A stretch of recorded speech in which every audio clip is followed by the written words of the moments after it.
Alors, bonjour à tous, heureux de vous retrouver, chers amis, sur YouTube en ce jeudi 9 novembre 2023, 16h11, heure du Québec.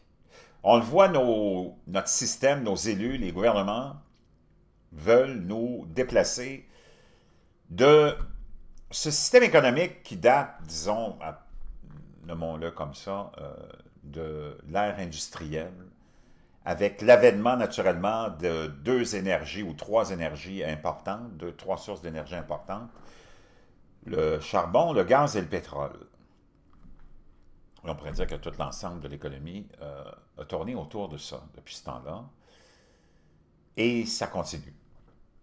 Et il y a cette idée que ces gouvernements, nos politiciens, nos gouvernements, le système mondial, en passant par le Forum économique mondial, toutes les grandes agences que tu connais, du secteur privé, tous ces gens non élus, qui n'ont pas de puits de pétrole et qui poussent pour nous éloigner du pétrole, du charbon ici en Occident et du gaz naturel. Il faut que tu comprennes que dans la plus grande partie de la planète, dans l'hémisphère sud, en Asie, en Chine, on ouvre, par exemple, on ouvre une centrale au charbon par semaine et on consomme beaucoup, beaucoup, beaucoup de gaz, de pétrole et de charbon, et c'est partout comme ça dans plusieurs pays. Les économies vertes qui commencent à se développer dans nos villes à nous, dans nos pays à nous respectifs, ne sont pas très fiables et il y a beaucoup de défis. Il y en a beaucoup qui sont prises avec des défis et tu as beaucoup de déceptions au niveau de la voiture électrique, de la construction de la voiture électrique, de sa demande énergivore aussi. Et même chose pour le secteur de l'éolien. Beaucoup de projets ont été mis de côté ces dernières semaines, ces derniers mois. Et beaucoup de compagnies arrêtent parce que ça coûte une fortune et c'est plutôt inefficace. Donc, on nous chante la chanson, puis moi je veux bien, nous autres on est des pions, on va suivre, de toute façon on nous impose. On est dans un monde où on nous impose la façon de vivre. Donc on va suivre, qu'est-ce que tu veux qu'on fasse? Mais j'aimerais qu'on m'explique comment on pourrait sortir et arriver à ce que nos gouvernements prétendent un environnement d'émissions net zéro pour 2035, 40, 50. Ils changent la date toujours, là.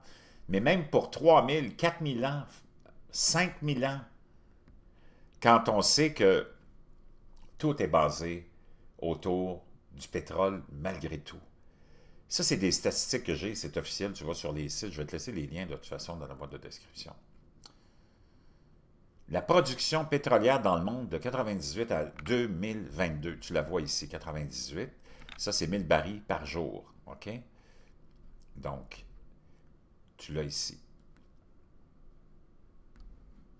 jusqu'en 2022. La production mondiale de pétrole de 1998 à 2022 s'est élevée à 93 millions de barils de pétrole par jour en 2020. Le niveau de production pétrolière a atteint un niveau record en 2019 avec près de 95 millions de barils. C'est des chiffres qui mentent pas, cela. OK? Pendant ce temps-là, juste le complexe militaro-américain, l'armée américaine a besoin, ça c'était en 2014, de 100 millions de barils de pétrole pour alimenter ses navires, ses bateaux, ses véhicules et ses avions. Ça, c'est en 2014. Tu peux imaginer que l'armée, le poids de l'armée a augmenté avec les budgets les plus élevés que tu as jamais vus. Tous les pays sont en train de financer leurs militaires, le complexe militaire, de façon record. OK? En 2014, on avait besoin de 100 millions de barils de pétrole juste pour l'armée américaine. Maintenant,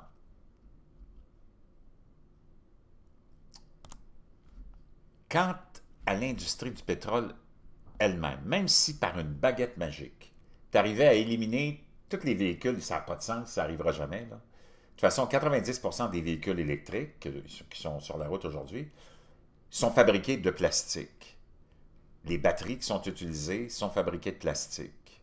Les roues sur lesquelles la voiture électrique roule sont fabriquées de caoutchouc, tout à base de pétrole. Et elles roulent sur des routes d'asphalte qui sont à base de pétrole aussi. Encore là, un autre site,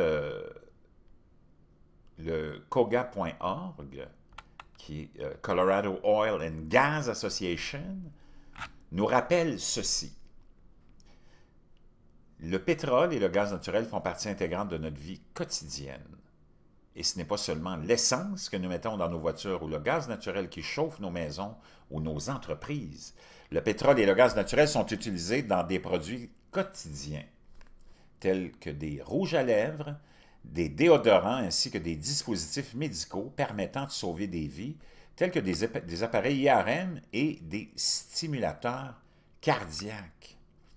Les sous-produits du raffinage du pétrole sont utilisés pour produire des plastiques, ainsi que des lubrifiants, des cires, des goudrons et même de l'asphalte pour nos routes. Le nylon, le polyester et de nombreux types de tissus que nous utilisons, par exemple pour camper, hein, les doudous pour camper, les tentes, pour profiter du plein air, sont tous possibles et rendus possibles grâce au pétrole et au gaz naturel. En fait, toutes les formes de transport, y compris la fabrication d'avions, de trains, de voitures, de bateaux, de vélos, de scooters, de planches à roulettes et même de voitures électriques, nécessitent des produits et des composants pétroliers et gaziers. Regarde, tu es entouré de plastique. Tu vis dans un monde de plastique. Et tout provient du pétrole.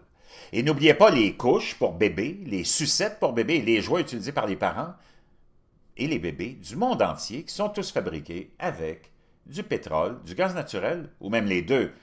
En raison de la grande variété de produits rendus possibles par le pétrole et le gaz naturel, les États-Unis ont consommé en 2017 7,3 milliards de barils de pétrole. En particulier, les produits pétroliers sont largement utilisés dans l'ensemble du secteur de la santé, depuis la salle d'opération jusqu'aux articles qui favorisent un mode de vie sain dans notre société moderne. Cela comprend des produits et équipements importants pour sauver des vies, tels que des stimulateurs cardiaques, des appareils d'IRM, des sacs et des tubes IV, des instruments chirurgicaux, des moniteurs et des stéthoscopes. Il comprend également des articles qui peuvent être essentiels à la vie quotidienne, tels que des prothèses, des appareils auditifs, des lunettes et les lentilles de contact. Les produits chimiques dérivés du pétrole contribuent également à la fabrication de savons, d'antiseptiques, d'aspirine et de produits pharmaceutiques vitaux utilisés par les médecins urgentistes et les médecins. Bon nombre de ces éléments sont tenus pour acquis, mais ils sont importants pour une vie saine et productive au 21e siècle. Regarde tout ce qui est relié au pétrole. Il n'y a rien qui n'est pas relié au pétrole. Regarde ça, là, du ballon de basket, du ballon de foot, des vêtements, des pyjamas, les vestes de flottaison, les jambes artificielles, les lentilles de contact, le tube dans lequel tu mets ton dentifrice, les dentiers, les téléphones, les skis, les cartes de crédit, les crayons et ainsi de suite. Tout est fait de les bonbons et les gommes.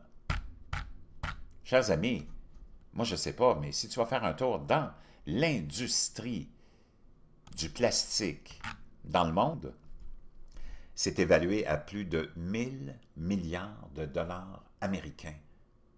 1000 milliards de dollars. 1 billion.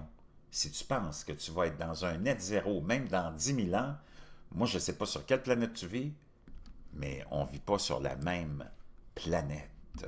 Je vous laisse ça dans la boîte de description.